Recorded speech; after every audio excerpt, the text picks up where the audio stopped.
Hello and welcome to the IFRS Interpretations Committee podcast, where we discuss activities to support consistent application of IFRS accounting standards. My name is Bruce Mackenzie, and I'm a member of the IASB and chair of the IFRS Interpretations Committee. Now, joining me today is Lisa Bomba, one of the members of the committee. Now, in this episode, we will cover the discussions that took place at the March committee meeting. Now, at this meeting, the committee finalized 3 agenda decisions. The first on guarantees issued on obligations of other entities, the second on recognition of revenue from tuition fees, and the third looking at recognition of intangible assets from climate-related expenditure.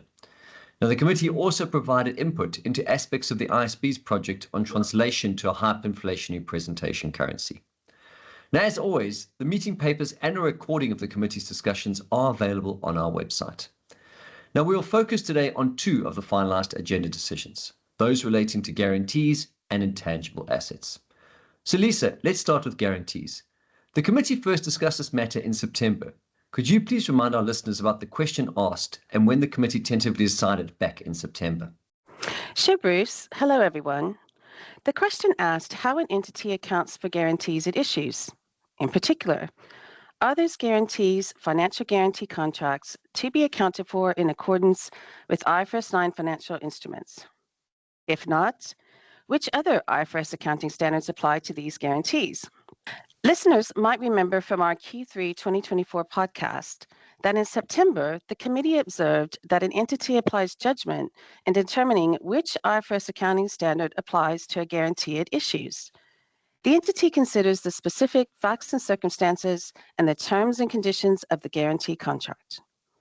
Also, at that meeting, the committee tentatively concluded that, with regard to the scoping requirements in IFRS accounting standards, the principles and requirements in IFRS accounting standards provides an adequate basis for an entity to determine how to account for a guarantee that it issues. Therefore, the committee decided not to add a standard-setting project to the work plan and instead decided to publish a tentative agenda decision for public comment. Now, I remember from my days in practice that guarantees are one of those topics that make most people sigh and just shake their heads. It was also one of the questions that the ISB considered as part of the post-implementation review of IFRS 9. And I remember stakeholders told us that there is diversity, especially regarding the interpretation of the term debt instrument. Now, of course, this is a topic that the IASB may address in the future, depending on feedback we get from stakeholders on our future priorities. Now, Lisa, would you like to share with our listeners how the committee approached this issue at our meeting? It's good that you mentioned the ISB's prior discussions. As set out in the agenda decision, an entity, in applying the requirements, first considers whether the contract meets the definition of a financial guarantee contract in IFRS 9. And we acknowledge that the diversity that you just mentioned exists in practice. The committee therefore concluded that an entity applies judgment in interpreting the term debt instrument when determining whether a guarantee is accounted for as a financial guarantee contract. Thanks for this context, Lisa. I think it's important for people to remember everything we had previously discussed. Now, can you walk our listeners through the committee's March discussions on this? Yes, the purpose of the committee's March meeting was to discuss feedback on the tentative agenda decision. After considering that feedback, the committee voted to finalize the agenda decision with some wording changes. I would like to highlight 2 additional points. First, some committee members, as well as some comment letters on the tentative agenda decision, said the agenda decision provides a useful step-by-step approach through IFRS accounting standards to help an entity determine how to account for a guarantee it issues.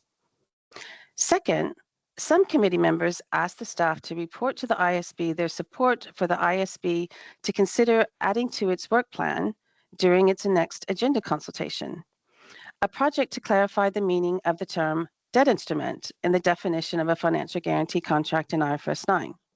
That's brilliant. Thanks very much, Lisa. It was very helpful. Now, moving on to the second agenda decision, could you share with the listeners what the committee has been considering on the intangible assets matter? Sure. The question asks whether an entity's acquisition of carbon credits and expenditure on research activities and development activities meet the requirements of IAS 38 to be recognized as intangible assets. The committee first discussed this question at its November 2024 meeting, and at that meeting, the committee observed that the ISB has on its reserve list a project on pollutant pricing mechanisms, or PPMs for short. and has been researching the prevalence and significance of PPMs, some of which include the use of carbon credits. The committee therefore decided not to consider the question about acquisition of carbon credits separately from the ISB's research.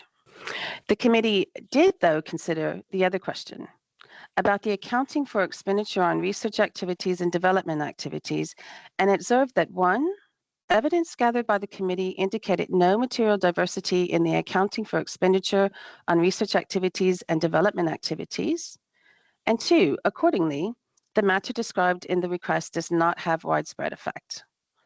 Consequently, the committee decided not to add a standard-setting project to the work plan and instead decided to publish a tentative agenda decision for public comment. That's great. Thanks very much, Lisa. Now, what would you say are the key takeaways from the committee's discussions in March on this topic? At its March meeting, the committee discussed feedback on the tentative agenda decision. The feedback confirmed the committee's initial findings that there is no material diversity in the accounting for expenditure on research activities and development activities. The committee voted to finalize the agenda decision with some changes to the wording of the tentative agenda decision. Again, there are a few additional aspects of the committee discussion that I think are helpful to highlight. First, some comment letters on the tentative agenda decision included suggestions for the ISB to consider the accounting for climate-related expenditure on research activities and development activities in the ISB research project on intangible assets. Committee members asked the staff to report these suggestions to the ISB. And secondly, the committee considered the ISB's discussion at its January 2025 meeting about the results of its research on PPMs and carbon credits. A project on PPMs remains on the ISB's reserve list. Some committee members expressed support for the ISB to consider adding a project on PPMs to its work plan during its next agenda consultation. That's brilliant. Thanks very much, Lisa, and thanks for your insights in terms of the committee discussions. So now both these agenda decisions, as well as the tuition fees agenda decision, were discussed by the IASB at its April meeting. Now, if you want to learn more about how the committee works and why companies need to consider agenda decisions when applying IFRS accounting standards, be sure to watch our explainer video, which is on our website, ifrs.org. Summaries of the committee's meetings can also be found there. As a reminder, you should also catch up on previous episodes of this podcast and the monthly IASB podcasts on our website, as well as your preferred podcast channels.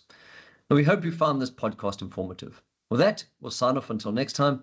Thanks for listening and stay tuned for our next quarterly update.